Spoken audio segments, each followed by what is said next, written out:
Bonjour à tous et bienvenue dans cette nouvelle vidéo. Nous sommes heureux de vous retrouver autour d'un nouveau sujet qui nous taraude, il faut bien l'avouer, depuis un petit moment. En vrai, ça fait quand même déjà même quelques mois que nous tournons dans nos vidéos un peu autour de ce sujet sans jamais vraiment l'aborder directement, sans jamais vraiment nous y intéresser totalement en profondeur. Et nous nous sommes dit qu'il serait peut-être temps quand même de s'y mettre et de traiter le sujet.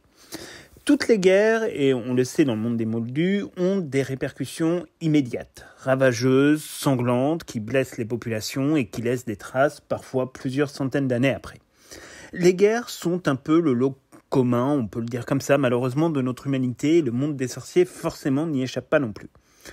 Aujourd'hui, nous avons voulu nous poser la question des répercussions qui avaient pu être engendrées par la première guerre du monde des sorciers sur la jeune génération, qui suivra donc directement les événements mettant fin à cette première partie de la guerre, si l'on voulait être tout à fait honnête, car la seconde guerre du monde des sorciers n'est en réalité qu'un continuum en fait de la première, mais ça c'est un autre débat qu'on pourra avoir éventuellement dans une vidéo. La première guerre du monde des sorciers commence globalement officiellement dans les années 1970, même si ses origines remontent en réalité à bien plus longtemps, puisque l'on sait que Lord Voldemort a commencé en fait à recruter des adeptes dès sa scolarité à Poudlard, où il s'entourait de tout ce qu'il se faisait de plus mauvais dans le monde magique. Sa quête de pouvoir, la création des Horcruxes répondent à une logique très développée, même totalement développée, et qui va conduire le monde de la sorcellerie au bord du gouffre. Dès le début des années 70, alors que le contexte politique est particulièrement chargé, il faudra d'ailleurs que nous en reparlions dans une prochaine vidéo, la première guerre du monde des sorciers va éclater. Alors, il ne faut pas imaginer cette guerre comme étant une bataille rangée, comme nous pouvons le voir dans le monde des moldus, entre deux pays ou entre deux camps qui s'affrontent. Là, nous sommes davantage en fait dans ce que l'on pourrait considérer comme étant un peu une guerre civile, qui ressemble assez furieusement à ce que nous pourrions définir aussi comme étant, pourquoi pas, une insurrection, où Voldemort et ses mange-morts se livrent à des exactions et à des actes de terrorisme dans toute la Grande-Bretagne pour déstabiliser le pouvoir en place. Ces attaques visent évidemment les sorciers, mais également les moldus, ce qui est quelque part un peu plus grave dans la mesure où, en plus du côté, on est d'accord, totalement abject de la chose, cela vient mettre en péril le secret magique international. Voldemort recrute très largement autour de lui depuis des années, ce qui lui permet d'avoir de nombreuses troupes à son service, et d'ailleurs qui ne se limite pas seulement aux sorciers. On sait que des créatures magiques, comme Fenrir Greyback, dont nous vous parlions précédemment dans une vidéo qui était dédiée à son personnage, vont venir se mêler au combat pour des raisons aussi diverses que variées, qui ne tiennent pas d'ailleurs nécessairement et forcément à la question de la pureté du sang, qui n'est pas l'alpha et l'oméga non plus des ralliements que Lord Voldemort peut enregistrer dans ses troupes. Il ne faut pas oublier que tout aussi charismatique dans le genre, en tout cas maléfique, qu'est Lord Voldemort, il agrège en fait autour de lui des sorciers et des créatures qui ont toutes des vocations et des ambitions qui ne sont pas forcément toujours totalement alignées avec celles du Seigneur des Ténèbres, même si tous se destinent évidemment au camp du mal. On sait que Voldemort échouera à conquérir le ministère de la magie, notamment grâce à Albus Dumbledore, qui va se dresser comme un obstacle avec l'ordre du Phénix, permettant d'opposer une certaine fermeté dont le ministère de la magie n'était pas toujours capable. Et il faut dire pour cela que Voldemort, qui est quand même un personnage extraordinairement intelligent, et que ses mange-morts avaient déjà investi quand même depuis un bon moment les murs du ministère de la magie en se glissant dans divers postes et diverses fonctions, ce qui permettait en fait de grappiller des informations, de grappiller des passe-droits, des renseignements extrêmement utiles en temps de guerre et aussi un petit peu d'agir comme un bêta-bloquant finalement de toute réaction qui aurait pu être épidermique et violente du ministère de la magie. C'était vraiment là toute l'intelligence du plan de Dumbledore. Et on sait d'ailleurs que le ministère de la magie sera totalement débordé assez rapidement par la situation et ne réussira pas à assurer tout seul la sécurité et du monde magique et du monde des moldus. Tout le ministère de la magie va se retrouver vraiment totalement pressurisé par Voldemort, dont rien ne semble vraiment pouvoir enrayer la montée en puissance, tant il semble être en capacité de convertir toujours de plus en plus de sorciers à son idéologie, à ses objectifs, et tant les victimes en fait vont commencer à s'amonceler au fur et à mesure des combats et des différentes exactions qui seront commises par les mange-morts. chaque année qui passe voit le nombre de mange-morts grossir, y compris par exemple en recrutant des élèves qui sortent tout juste de Poudlard et qui vont venir rejoindre son camp. Alors vous nous direz, c'est un peu comme évidemment ceux qui rejoignent le camp de Dumbledore, et c'est vrai, même si le fait de rejoindre l'ordre du Phénix est nettement plus compréhensible que l'inverse, mais le fait est qu'il y a quand même une force de recrutement chez Voldemort qui est assez puissante, et il y a une capacité d'attraction, entre guillemets, de profil, qui fait que, évidemment, ces rangs vont de plus en plus grossir, et forcément, il va, à un moment donné, être en capacité de créer une insurrection complète et totale, et on sait que cette première guerre du monde des sorciers va atteindre son paroxysme, globalement, entre 1978 et 1981. Voldemort, on le sait, est à ce moment-là dans une situation de domination contestée, mais assez incontestable quand même, sur le monde magique britannique. Alors, étonnamment, il ne semble absolument pas rencontrer une quelconque résistance de la part de la communauté magique internationale qui, on aurait pu penser, aurait pu pourtant intervenir tant la menace semblait absolument immense et bien au-delà des simples frontières de la Grande-Bretagne. Alors, on en avait parlé dans une précédente vidéo, mais vous savez que la communauté internationale du monde magique, et notamment la Confédération internationale du secret magique, ne sont pas intervenus directement lors de la première guerre du monde des sorciers, ni durant la seconde d'ailleurs, pour des raisons qui restent quand même relativement assez inconnues. Il est probable, en réalité, que tant que la légitimité du ministère de la Magie n'était pas totalement remise en cause et remise en question, la Confédération internationale se contentait d'observer de loin les événements se déroulant en Grande-Bretagne. Il faut bien reconnaître, cependant, quand même, pour le coup, que la situation, elle est périlleuse et semble le devenir de plus en plus au fur et à mesure du temps qui passe. Mais la communauté internationale ne semble toujours pas se préoccuper plus que cela des problématiques qui la concernent, et donc n'a pas forcément ni la volonté ni l'ambition d'intervenir sur des problématiques qu'elle peut juger être internes à un pays, ce qui là en l'occurrence peut effectivement peut-être se comprendre, hein, c'est un peu la manière dont fonctionne l'Organisation des Nations Unies dans le monde des Moldus, hein, où on ne se pose pas la question toujours de ce qui se passe à l'intérieur des pays sur un plan politique, mais quand ça concerne le champ international, là évidemment ça prend une autre dimension, mais bon, en l'occurrence c'est vrai qu'on a une communauté internationale du monde magique qui reste quand même relativement silencieuse, face pourtant à des exactions qui auraient dû alerter un peu tout le monde depuis quand même un bon moment. En 1981, on sait que Voldemort est défait par Harry Potter, alors protégé par le sortilège extrêmement puissant déployé par le sacrifice de Lily Potter. La première guerre, donc, ne va pas prendre fin de manière immédiate, même si évidemment la disparition du Seigneur des Ténèbres va engendrer une certaine désorganisation de ses troupes, mais on sait que de très nombreux mange-morts fanatiques vont quand même continuer le combat et vont mener plusieurs raids, notamment celui à l'encontre de Frank et Alice Londubat, en représailles évidemment des événements qui se sont produits à Godric Hollow. Au fur et à mesure, les choses, on le sait, vont quand même commencer à rentrer dans l'ordre, dans une certaine mesure, et le monde magique britannique va retrouver un petit peu plus de sérénité. En tout cas, ça c'est sur le papier. Car ce qui nous intéresse vraiment aujourd'hui, au-delà du déroulement de la première guerre du monde des sorciers, qui est un déroulement absolument passionnant, c'est surtout de savoir exactement les répercussions que cette guerre a pu avoir sur de nombreux sorciers, et notamment sur les plus jeunes d'entre eux qui ont connu la dureté et la difficulté de ce conflit, et qui ont eu à en subir les conséquences directes ou indirectes d'ailleurs. Une guerre ne s'arrête jamais du jour au lendemain. Et comme c'est le cas pour les conséquences matérielles ou économiques, les conséquences humaines d'une guerre peuvent se mesurer très longtemps après la fin officielle des conflits, parfois même plusieurs décennies plus tard dans certains cas, et on le sait, l'histoire du monde des Moldus est frappée malheureusement évidemment par cette réalité qui s'impose à tout le monde. Et encore aujourd'hui, beaucoup de générations qui sont en vie ont eu à subir, par exemple, la Seconde Guerre mondiale et ses conséquences. Nous n'allons pas nous livrer à une analyse, évidemment, dans cette vidéo, personnage par personnage, qui serait extrêmement fastidieuse et pas forcément toujours très pertinente. Et on va essayer, en fait, de plutôt explorer, au travers de quelques cas emblématiques, ce qui a pu se passer et tenter de comprendre que, en réalité, effectivement, tout ne s'est définitivement pas arrêté lors des événements survenus à Godric Hollow.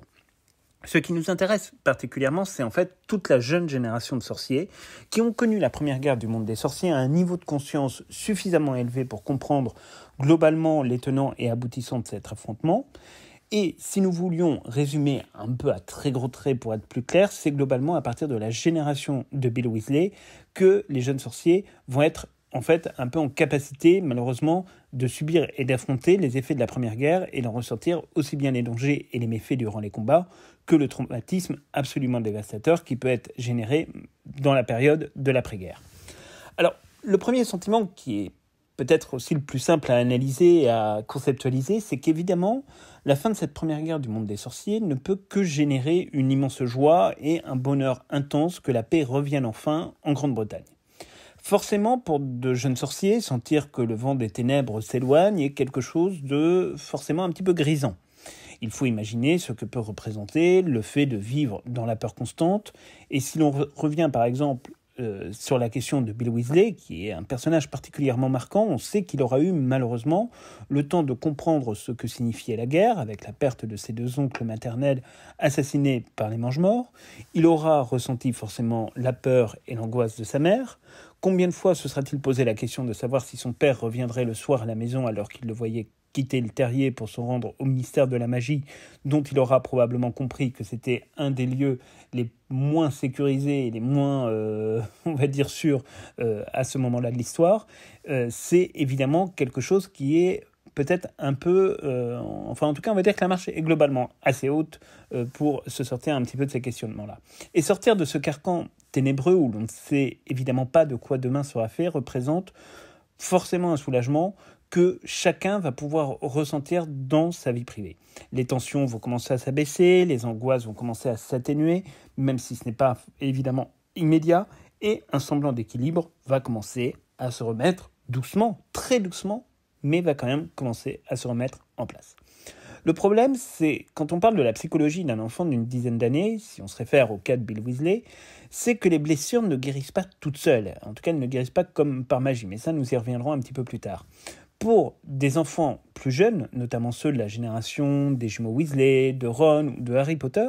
nécessairement, ils n'ont pas véritablement vécu cette période de manière parfaitement consciente et n'en gardent quasiment aucun souvenir, voire pas de souvenir du tout compte tenu de leur jeune âge, et c'est évidemment parfaitement normal et compréhensible. Cela ne veut quand même absolument pas dire qu'ils ne se confrontent pas à une difficulté postérieure et que les traumatismes enfouis ne se verront pas, on va dire, quelques années plus tard.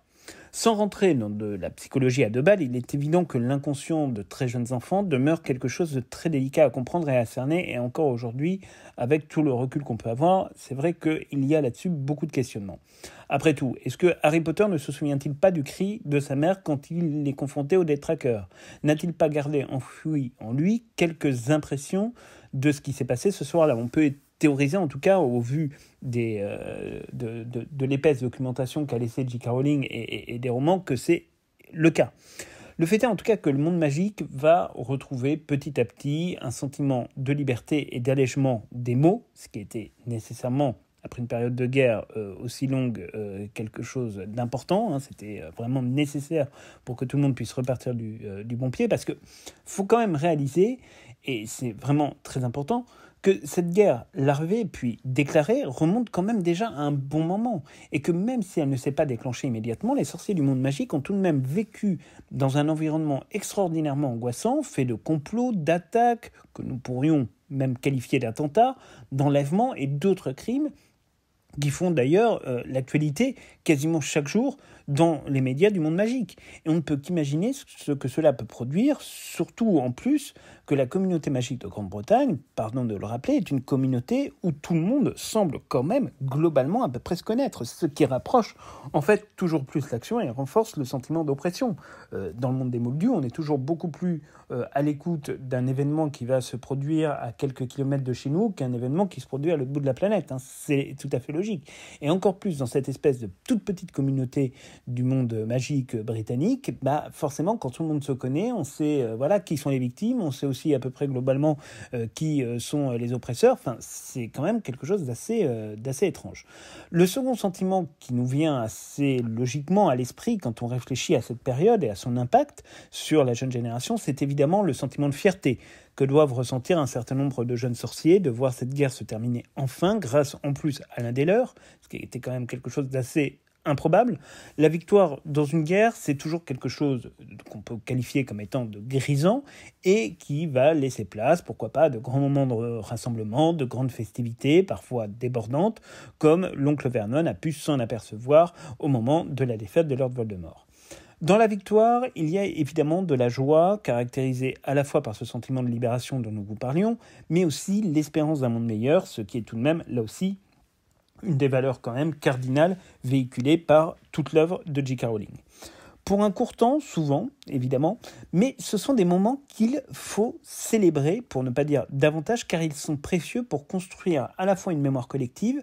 des moments glorieux, et qui permettent en fait de souder, en l'occurrence, la communauté du monde magique. Alors, cette victoire, forcément, et ce sentiment de fierté, vous nous direz, n'est absolument pas partagé par tout le monde, surtout dans un contexte où la guerre qui a fait rage ressemble davantage à ce que nous pourrions qualifier de guerre civile et d'insurrection, plutôt qu'à une bataille rangée entre deux camps. Et c'est vrai que nous ne sommes pas dans un contexte d'invasion d'une puissance étrangère. C'est bien une opposition entre deux parties d'une même communauté, dont l'une fait d'ailleurs appel à des créatures et des êtres maléfiques venus d'ailleurs. Mais tout cela reste de la crise politique domestique, et forcément il y a un camp qui gagne et il y a l'autre camp qui perd. Et comme le dit la célèbre expression, malheur aux vaincus. En l'occurrence, on ne peut pas totalement contredire ce point, dans la mesure où on voit bien que beaucoup de soutiens de Lord Voldemort se sont totalement enfermés, soit dans une logique de négationnisme absolu prétendant avoir été soumis au sortilège de l'Imperium, c'est bien pratique, d'avoir été embrigadé de force, d'avoir été contraint, bref, soit dans une logique jusqu'au boutiste où il fallait faire le plus de dégâts possible pour venger la mort supposée de Lord Voldemort. D'autres mange-morts auront fait le choix de disparaître pour ne pas subir les répressions, mais globalement, il est évident qu'il aura fallu quand même régler à un moment ou à un autre les comptes de cette guerre et le compte des exactions, et très peu de gens ont réussi à s'en sortir grâce notamment à certaines stars au niveau des aurores, comme ce fut le cas d'Alastor Mowgray. Forcément, donc, certaines familles ont eu à subir de très lourds interrogatoires, des pressions manifestes, des emprisonnements, et d'autres ont dû manœuvrer de manière très politique pour échapper au pire. En l'occurrence, quand on pense à la famille Malfoy, Drago, qui était encore très petit, bien naturellement, mais on peut imaginer que le climat autour de Lucius Malfoy était quand même quelque peu oppressant, et au fur et à mesure des années, Drago Malfoy a forcément fini par comprendre globalement ce qu'il se passait. De toutes les manières, il était quand même assez proche de ses parents pour qu'il ne soit pas tenu totalement à l'écart, ce qui est probablement d'ailleurs une partie des problèmes de ce garçon, pour qu'il comprenne évidemment globalement ce qui se passe. Et comme beaucoup d'enfants sans pur, il a reçu une éducation, on lui inculque très tôt les valeurs relatives par exemple à la supériorité du sang pur. Alors forcément, on le met aussi un peu en garde, car la tendance actuelle n'est pas nécessairement celle qui laisse le plus de place pour ce genre de théorie, surtout quand des officiels du ministère de la Magie perquisitionnent et interrogent vos parents à de multiples reprises, ou débarquent dans le cadre de dîners privés organisés par Lucius Malfoy pour parfaire sa réputation. Pour être parfaitement complet, l'enfance de Drago Malfoy bénéficie quand même cependant d'une petite distinction avec ce que nous avions pu observer dans d'autres familles, comme les Black par exemple, puisqu'on sait que Drago Malfoy va quand même recevoir l'amour d'une mère. Alors, l'amour d'une mère probablement imparfait, l'amour d'un père probablement très imparfait, mais qui fera toute la différence le moment venu par rapport à d'autres types de profils. On pense notamment, pourquoi pas, à Bellatrix Lestrange, dont l'éducation a quand même dû laisser sacrément à désirer pour en arriver à un résultat pareil. Mais bon, ça on en reparlera à un autre moment. Les sentiments peuvent donc être partagés dans la société du monde magique entre le camp des vainqueurs où célébration et joie sont toutes naturelles, et aussi malheureusement de l'autre côté le désir de vengeance et le sentiment d'oppression qui va régner en maître, cette fois-ci dans le camp des vaincus. La difficulté, c'est que dans une guerre civile totale comme celle que fut la première guerre du monde des sorciers, on peut considérer en fait qu'il n'existe pas vraiment de vainqueur, tant la violence des combats et de cette période a fracturé l'idée même de la communauté magique. Et c'est d'ailleurs à ce sentiment que nous souhaitons travailler, à savoir le sentiment en fait un peu de stupéfaction qu'il ne faut pas mettre de côté, car en réalité il va revêtir de multiples facettes. C'est un sentiment qui nécessairement se fait jour une fois que les combats sont terminés, une fois que les esprits s'apaisent et retrouvent un soupçon de calme. C'est d'ailleurs un aspect tout à fait normal de l'humanité dans la mesure où c'est un réflexe, mais profondément humain. On ne peut pas trouver plus humain que ça.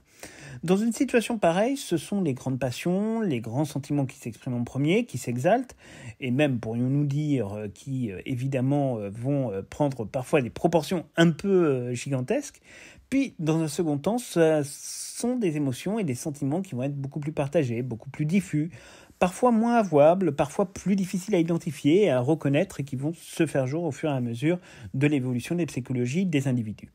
La stupéfaction passe notamment par un espèce de retour au réel. Une fois que les combats ont cessé, que les passions se sont exacerbées et revenues à un stade plus acceptable et qu'il faut reprendre une vie normale, en tout cas plus normale que ce qu'elle n'avait pu être pendant plus d'une décennie, nécessairement on se confronte au réel. Les enfants de la première guerre du monde des sorciers, donc cette première génération de la guerre, ils l'ont vécu de manière consciente ou de manière inconsciente, cela dépend de l'âge de beaucoup, et on peut imaginer cependant que les mesures de sécurité, par exemple, prises par de nombreux parents pour faire face à cette guerre, ont pu s'alléger à un moment ou à un autre. Il a donc fallu se réhabituer à un autre mode de vie, moins oppressant, plus libre, et qui surtout ne fait pas dépendre sa survie d'une simple sortie, car il faut bien quand même se représenter ce que cela peut être de grandir dans un pays en guerre où on risque littéralement sa vie à chaque instant où on va s'éloigner d'un foyer qu'on pense parfois assez faussement bien protégé. Et c'est ce climat anxiogène dont se débarrasser doit être difficile. Si on regarde, ne serait-ce que dans l'histoire contemporaine très très récente, en prenant des événements qui se sont déroulés il y a seulement 5 ans, avec les confinements, le Covid, le renoncement à toute vie sociale, le fait qu'on était enfermé dans nos domiciles avec l'autorisation très gentille du Premier ministre de boire le café debout ou couché ou assis, enfin on ne se souvient plus dans quel sens c'était, mais bon bref, globalement ça revenait à ça, et qu'il ne fallait pas sortir de chez soi à plus d'1 kilomètre du domicile parce que sinon on était des criminels de guerre. Bon, c'est vrai que la réadaptation à un monde normal, c'est quelque chose qui à la fois s'est fait assez rapidement et en même temps on ne peut pas cesser entre guillemets de revenir sur ça et de se dire ah oui mais c'est vrai qu'il y a 5 ans nos vies ont changé et quelque part le monde a changé, le monde du travail s'est adapté, enfin il y avait vraiment tout ça et c'est vrai que le retour au réel c'est toujours un passage quand même qui est un peu compliqué et qui va se faire vraiment en plusieurs temps, plusieurs étapes et souvent malheureusement le monde ne redevient jamais vraiment le même que celui qu'on a quitté au début de la guerre. Il n'y a qu'à regarder dans l'histoire évidemment des derniers conflits. On pourrait parler évidemment de la question de la guerre froide, on pourrait vous parler de la question de la Seconde Guerre mondiale. C'est sûr que la société française avant les années 1936, 1937, 38, 39, bon, c'était pas la société française qu'on a retrouvée à la sortie de la guerre en 46, 47, 48. On était vraiment sur deux modèles de pensée qui étaient tout à fait différents. Et on aurait pu vous faire exactement la même chose sur la Première Guerre mondiale, où avant on avait une société qui était à peu près réglée correctement et qui ensuite a dû faire face, si on prend l'exemple de la Russie, à la perte d'un tiers de sa population sur un conflit mondial, avec notamment une démographie qui s'effondre totalement et qui a mis 80 ans à se remettre. Enfin, on pourrait vraiment en parler pendant des heures parce que c'est vraiment quelque chose de très très intéressant. Donc la société elle doit s'adapter et le retour au réel c'est aussi effectivement donc constater que le monde a changé durant cette période de guerre, que le monde ne sera plus jamais le même et devra donc accepter de changer d'une manière ou d'une autre. Le retour au monde d'avant c'est quelque chose qui peut aussi sembler pour tous ces enfants être presque difficile à imaginer, voire totalement impossible à imaginer. Et c'est vrai, encore une fois, que si on regarde au niveau des enfants qui ont eu à vivre les confinements, à vivre la pandémie que nous avons connue avec le Covid-19, c'est un peu le même sentiment. C'est-à-dire que beaucoup sont sortis de là avec des traumatismes, avec des problématiques de santé mentale, et que réapprendre à vivre, c'est quelque chose qui est un peu compliqué dans cette confrontation réelle. Voilà, il faudra encore probablement quelques années pour se rendre compte totalement des dégâts. Et avec la Première Guerre du monde des sorciers, c'est sensiblement la même chose. Quand vous avez grandi dans cet environnement et que d'un coup d'un seul, les choses se libèrent petit à petit, faut pas croire que tout revient, on va dire, du jour au lendemain. Et dans le contexte de la Première Guerre du monde des sorciers, ce qui est très interpellant, ce n'est pas véritablement en fait les dégâts matériels. Car dans le monde magique, les dégâts matériels, on le voit bien dans la bataille de Poudlard, on le voit bien dans les animaux fantastiques, enfin, ce ne sont que des détails. Il suffit d'un coup de baguette magique au final pour tout réparer. Si ce n'est pas un détail, en tout cas c'est quelque chose d'approchant. Rien n'est vraiment impossible à réparer dans le monde magique. Ce qui est plus difficile, en fait, ce sont les dégâts en termes de morts, en termes de blessés, en termes de personnes disparues. Pour les familles endeuillées, comme c'est le cas par exemple pour les Weasley ou pour les Léon du Bas, ou tant d'autres évidemment, la mort c'est quelque chose d'irréparable. C'est terrible, c'est dramatique. En plus, souvent, et même on pourrait dire presque dans tous les cas, profondément injuste. Des familles entières sont touchées par ces morts, mais aussi par ceux qui ont été blessés, par exemple, de manière irrémédiable. On pense notamment aux parents de Neuville-Londubat, dont la torture leur a fait perdre l'esprit, en tout cas pour ce que nous en savons. Le deuil, c'est quelque chose qui est déjà en soi difficile à surmonter, nous en avons déjà parlé dans plusieurs vidéos, mais les blessures qui résultent d'une guerre le sont tout autant en réalité. Et forcément, les jeunes sorciers sont pour la plupart, Dieu merci, la plupart du temps indirectement touchés par ces attaques, mais ce n'est pas pour autant qu'ils n'en subissent pas les conséquences et les traumatismes qui vont avec. Nous vous avons parlé de la difficulté pour la famille Weasley, et notamment pour Bill ou Charlie par exemple, de passer au-delà de la mort de leurs deux oncles maternels, mais il en est en fait de même pour tous les enfants qui ont eu à perdre un proche ou à constater les blessures irrémédiables qui pouvaient être extraordinairement impressionnantes. Et à côté de cela, il y a aussi toutes les blessures morales qui sont très difficiles à mesurer. Mais comment véritablement revenir à une certaine forme de normalité quand une guerre en fait a duré si longtemps et a fait tant de dégâts? Parce qu'il ne faut pas oublier encore une fois que cette guerre, officiellement elle débute en 1970, mais en réalité elle a commencé dès la fin des années 40. C'est quand même quelque chose, en tout cas le milieu des années 40. Donc il faut imaginer qu'on a eu quasiment un contexte d'insurrection, un contexte où il y avait de la tension qui durait depuis quasiment 40 ans. Enfin, c'est un truc, en vrai, complètement dingue. À échelle du monde des Moldus, on ne peut remettre ça que dans le contexte de la guerre froide,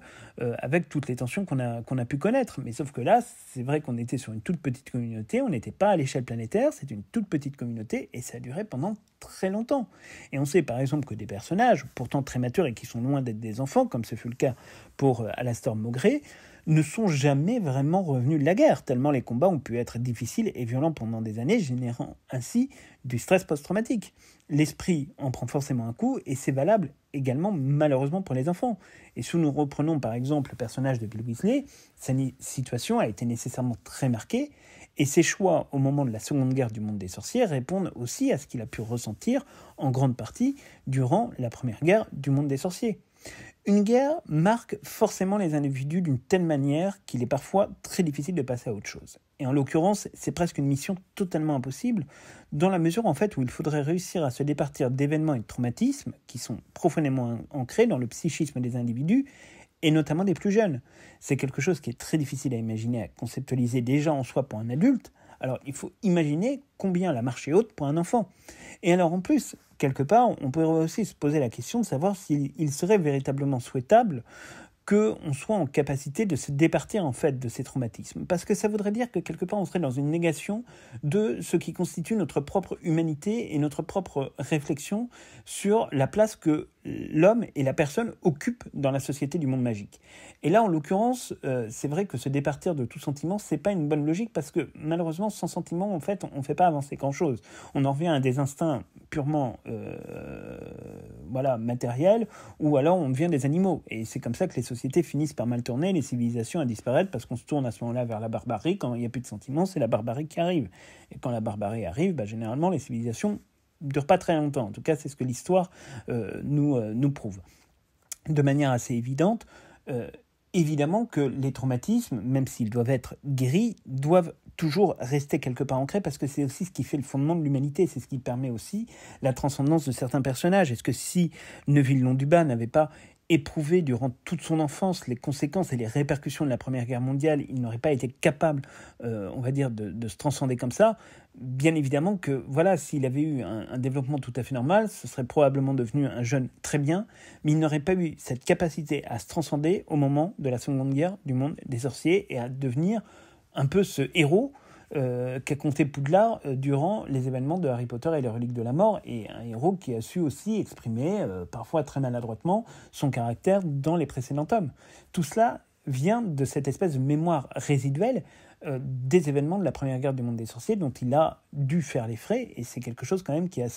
assez intéressant. Mais en tout cas, c'est évidemment à bien prendre en considération que c'est très difficile de se départir évidemment de tout ça. D'autant plus que forcément les récits de guerre, comme d'ailleurs toutes les allusions pouvant être faites à la Première Guerre du monde des sorciers, vont venir empiler de plus en plus de souvenirs ou d'impressions dans la tête des enfants. L'évocation des exploits, sans même parler des douleurs, sans même parler des morts, peut elle aussi parfois d'ailleurs être tout à fait traumatisante pour un enfant, qui va se rendre compte de la violence du monde dans lequel il vit, dans lequel il évolue. Et c'est peut-être ça aussi qu'il faut savoir un peu garder à l'esprit quand on évoque la première guerre du monde des sorciers. C'est que les jeunes qui ont vécu cette première guerre vont garder un certain nombre de souvenirs et de réminiscences qui sont parfois extraordinairement difficiles, encore une fois, à vivre. Et ça, il faut vraiment l'avoir en tête.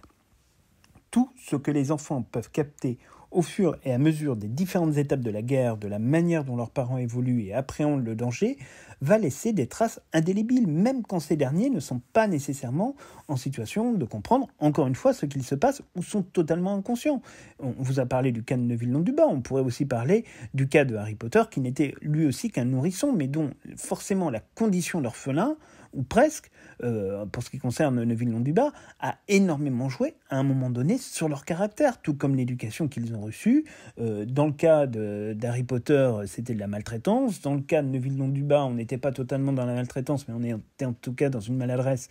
infinie. Et ces comportements-là, ces éducations, ont fait d'eux, quoi qu'il arrive, des exemples absolument fascinants à observer dans le développement qui fut le leur dans les romans. Encore une fois, Harry Potter, tout comme Neuville-Londubat, ont dû faire face, encore une fois, à de très nombreux obstacles, à de très nombreuses difficultés durant l'enfance, peut-être même davantage dans le cas de Neuville. En tout cas, nous, c'est notre avis, dont les parents ne sont pas morts, mais on peut imaginer, en plus, que le processus de deuil, dans ce cas-là, reste sensiblement le même, mais ça reste vraiment quelque chose d'assez frappant à observer en vrai. Quand on y pense comme ça, on se dit pour des enfants, mais cette horreur de devoir faire le deuil à la fois de parents qui sont morts et de parents qui sont là physiquement, mais qui ne sont plus là mentalement, en tout cas pour ce qui nous en est donné de voir dans le roman, même si après on a le sentiment que Neuville-Londubat peut se créer son propre imaginaire ou peut créer un lien qui dépasse les simples relations physiques, parce qu'on est dans l'émotionnel pur. Peut-être que lui est capable de capter des choses venant de sa mère. C'est vraiment cette très très belle scène à l'hôpital Sainte-Mangouste dans Harry Potter et l'Ordre du Phénix, qui n'a malheureusement pas été transcrite à l'écran, ce qui est une erreur monumentale dans l'adaptation cinématographique. Mais là aussi, il y avait des choses qui se passaient. Pour nous, c'est vraiment une des scènes les plus marquantes d'ailleurs de toute la saga. Enfin bref.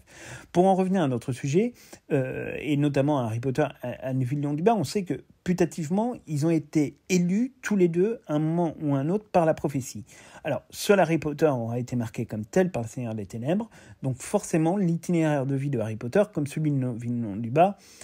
mériterait qu'on s'y arrête dans des vidéos spécifiquement dédiées, mais ces deux personnages, et il faut vraiment le tenir pour acquis, sont l'archétype même, en fait, des victimes de cette première guerre, que nous ne pouvons pas cantonner uniquement aux victimes décédées au champ d'honneur, comme c'est trop souvent le cas, car là, il faut vraiment adopter en fait une vision très périphérique à cela. Encore une fois, s'en tenir aux personnes blessées, aux personnes mortes, aux personnes disparues, c'est un devoir de mémoire qui est extraordinairement important, mais il ne faut pas oublier aussi tous ceux qui ont eu à subir les conséquences, les répercussions sur du très long terme. Et c'est valable également pour ceux qui, au final, vont être confrontés à ces horreurs-là une fois qu'ils seront arrivés bien après les combats. On pense par exemple à Ginny Weasley, qui est née après les combats, etc., mais qui a forcément grandi dans un imaginaire qui était celui d'une famille qui s'est construite, d'un mariage de ses parents qui s'est construit dans un contexte de guerre, avec une partie de sa famille qui a été impactée de manière extraordinairement violente par la première guerre du monde des sorciers, ce qui fait qu'il n'y aura pas eu de cousins, il n'y aura pas eu de cousines, il n'y aura pas eu ce genre de choses. Donc c'est des imaginaires, entre guillemets, qui sont marqués pour des générations entières. Et que, en plus, malheureusement, on sait que pour eux, 11 ans plus tard, il faut remettre le couvert, comme on dit, avec une nouvelle guerre qui commence, alors qu'il reste larvé pendant 3-4 ans avant d'exploser au moment du retour de Voldemort dans Harry Potter et la Coupe de Feu. Mais il faut vraiment imaginer que toutes ces générations-là ont été quand même soumises à un traumatisme absolument délirant, et qu'on retrouve d'ailleurs quelque part dans Harry Potter et l'Enfant Maudit. Et ça, c'est très bien mis en scène dans la pièce de théâtre, et encore une fois, on sait tous les griefs que certains adressent à Harry Potter et l'Enfant Maudit, mais tant qu'on n'a pas vu la pièce de théâtre en vrai, et qu'on a juste lu la pièce de théâtre, on ne se rend pas compte en réalité du génie qu'il y a derrière cette 8e aventure écrite par J.K. Rowling. Parce que quand on retrouve ces enfants qui sont devenus des adultes, qui se sont mariés, qui sont devenus parents à leur tour, parents d'adolescents, qui se retrouvent à Poudlard, en fait, on se rend compte que ces traumatismes qui ont été absorbés par cette première génération de la guerre du monde des sorciers, qui a eu à vivre la seconde guerre du monde des sorciers, a transmis en fait tous ces traumatismes à la nouvelle génération qui va se retrouver confrontée donc aux événements qui sont décrits dans Harry Potter et l'Enfant maudit. Et c'est ça en fait qui est absolument formidable, c'est-à-dire qu'on voit très bien dans l'œuvre de J.K. Rowling que même 20 ans plus tard, 20 ans après la fin des combats, 30 ans après, plus de 30 ans après la fin des combats de la Première Guerre mondiale, la Première Guerre du monde des sorciers, on voit qu'il y a encore des traumatismes sous-jacents dans des personnages comme Albus Severus Potter ou comme Scorpius Malfoy. Enfin, c'est un truc quand même qu'il faut imaginer. C'est-à-dire que les histoires familiales sont vraiment marquées au fer rouge. Enfin, nous, c'est vraiment un sujet qu'on trouvait absolument passionnant. Je pense vraiment qu'on aurait pu vous faire une vidéo qui aurait pu durer des heures sur le sujet et je pense qu'on y reviendra probablement par petites touches ici et là de temps en temps pour pouvoir discuter un petit peu de tout ça parce que c'est vrai que c'est vraiment un sujet que nous on trouve absolument fascinant et qui est au cœur vraiment de l'œuvre de J.K. Rowling. On espère vraiment que l'adaptation en série permettra de beaucoup plus développer cette partie-là qui a été complètement occultée les trois quarts du temps dans l'adaptation cinématographique, ce qui est une erreur absolument monumentale parce qu'il y a des scènes vraiment qui auraient vraiment mérité d'être filmées dans Harry Potter et l'Ordre du Phénix, dans Harry Potter et le Prince de Sang-Mêlé aussi, où là on aurait pu quand même se rendre compte véritablement de tout ce qui se cache derrière les traumatismes qui ont pu être ressentis pendant cette première guerre du monde des sorciers. Donc c'est tout pour cette vidéo, on espère vraiment qu'elle vous aura plu. On attend vos commentaires avec beaucoup d'impatience et on espère vous retrouver donc très très bientôt pour plein de nouvelles aventures. Il y a évidemment beaucoup d'actualités qui vont arriver dans les semaines qui viennent. Le casting de la série ne va pas tarder à être dévoilé a priori. Enfin bon, il y a plein de choses qui vont passer. Donc on espère vraiment vous retrouver très bientôt avec plein de nouvelles informations. Mais de toute façon, on se retrouve quoi qu'il arrive mercredi prochain avec une nouvelle vidéo, probablement sur un personnage que vous connaissez bien, mais dont il faut qu'on reparle un petit peu dans nos vidéos et sur cette chaîne. Et de toute façon, on verra bien évidemment où le vent nous mènera au cas où une actualité se ferait jour. D'ici là, sait-on jamais, petit membre de casting, une petite annonce, un petit truc à se mettre sous la dent, ça peut être plutôt pas mal. Le mois de juillet se rapproche dangereusement, c'est que le tournage de la série approche, donc voilà. On espère vraiment que les informations vont commencer à tomber, on n'en doute pas trop, mais bon. Voilà, on s'en reparle donc très bientôt, donc on vous laisse ici, donc encore une fois n'hésitez pas à vous abonner à notre chaîne et à nous laisser aussi un petit like parce que ça nous encourage vraiment à continuer nos contenus et vous savez qu'on essaye de vous produire des contenus qu'on espère être de qualité, donc voilà, ça nous encourage vraiment toujours à continuer un peu nos efforts et on se retrouve donc très bientôt pour plein de nouvelles aventures.